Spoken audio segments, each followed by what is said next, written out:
Hey guys, it's Jake here with eTrailer. Today we have a 2024 Subaru Forester. Today we're going to be looking at and showing you how to install the CURT Class 3 2-inch hitch receiver.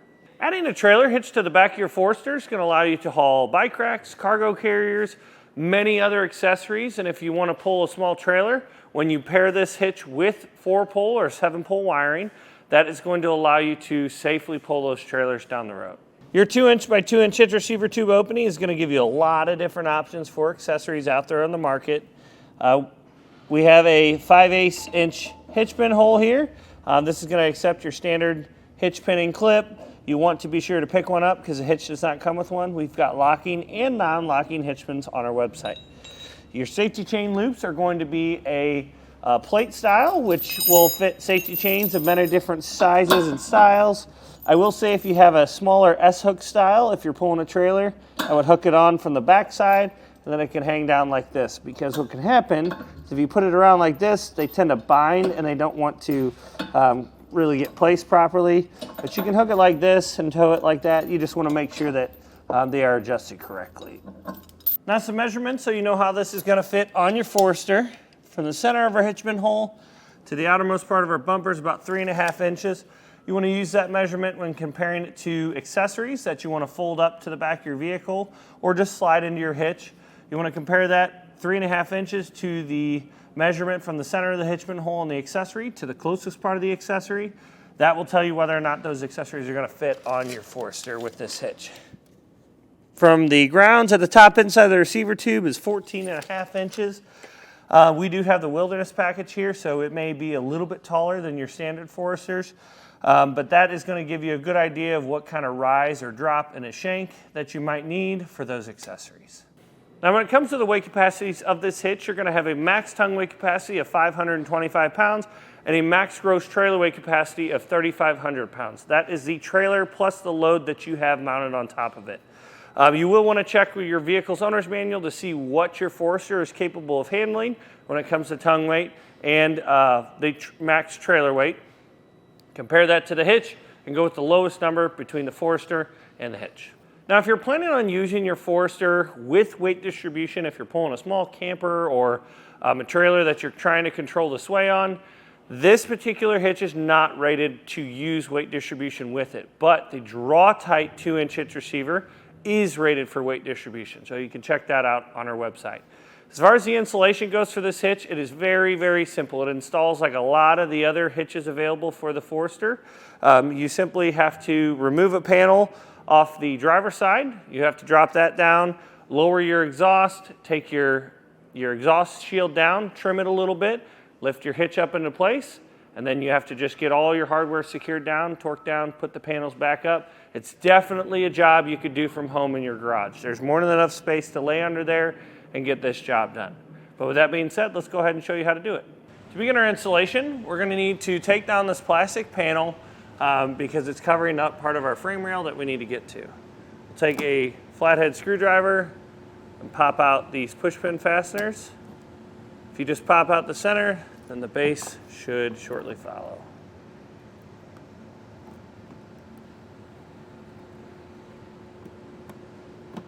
And we're going to have 2 more push pin fasteners in our wheel well that are holding our liner to our plastic guard here.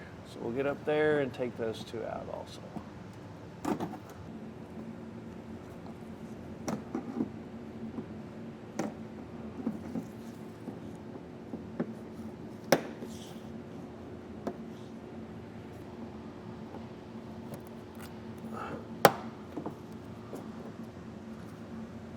You want to take a 10mm socket or a Phillips head screwdriver and remove these 2 fasteners.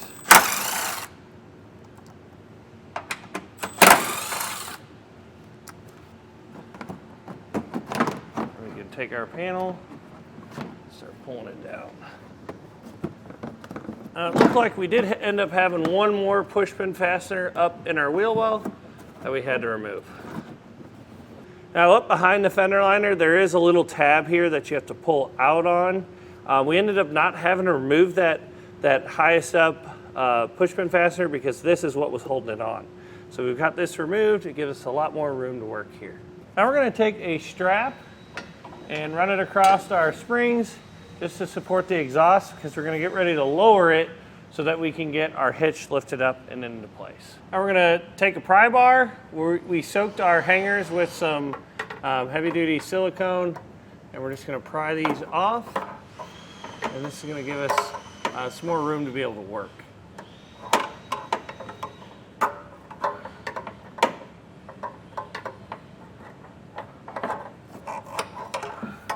You have one here, and then one over here on the other side, and then if we need to, we've got one more further up on our exhaust that should give us a lot more room.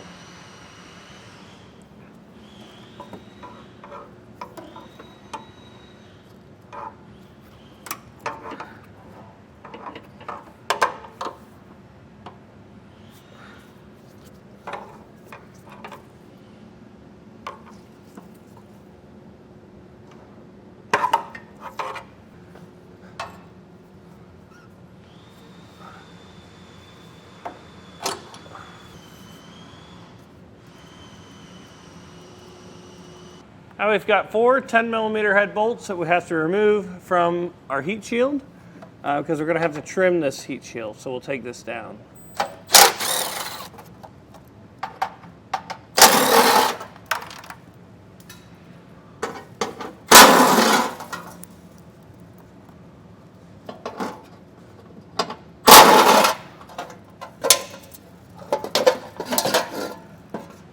Now you want to take a flathead screwdriver and remove these 3 drain plugs, or the rubber plugs that are covering up our frame rail.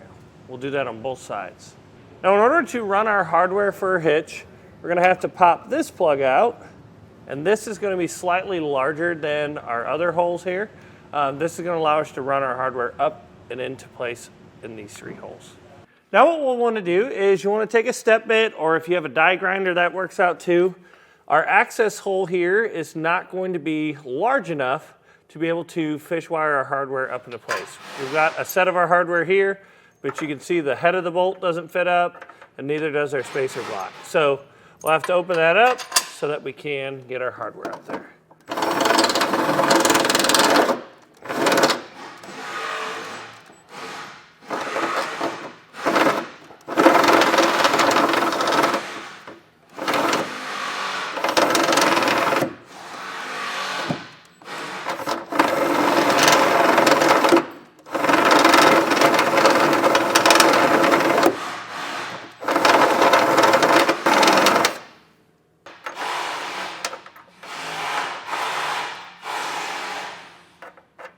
Now we'll take a little bit of clear coat, since we just exposed a bunch of bare metal, hit that hole so we don't have to worry about rust and corrosion later on. Now we're going to take our fish wires that come in our kit, and I like to put just a slight bend on the end of one of them. We'll start with the most rear hole, and you want to kind of reach up here, feel for the end of it, and then guide it down through the hole. And this is when we can take our hardware combination of our carriage bolt and our spacer block, and we're going to thread the bolt on.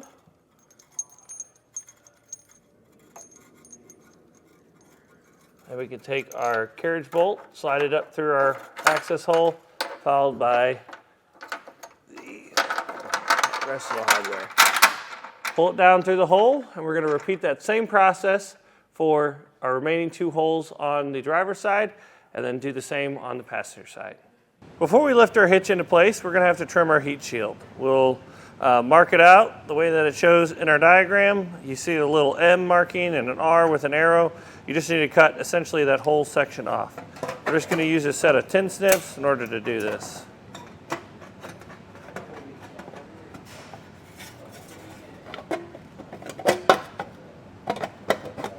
Now with our bolts in place on both sides of our vehicle, we can take our heat shield and put it back up into place.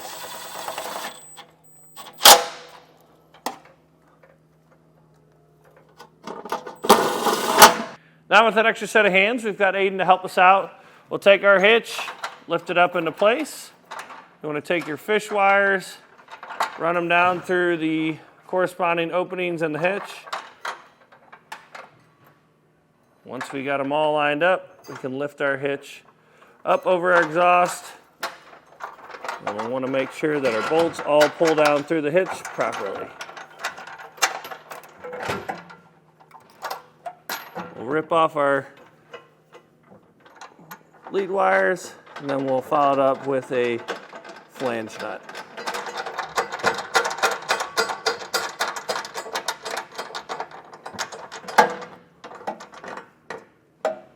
Now we're going to take a 19mm socket and snug up all of our hardware.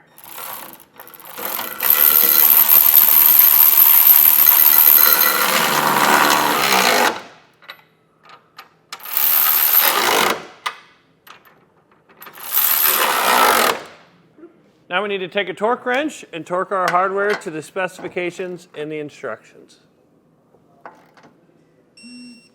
Now all we need to do is lift our exhaust back up into place, take our strap off, and then we need to put our panel back up the way that we found it onto our driver's side.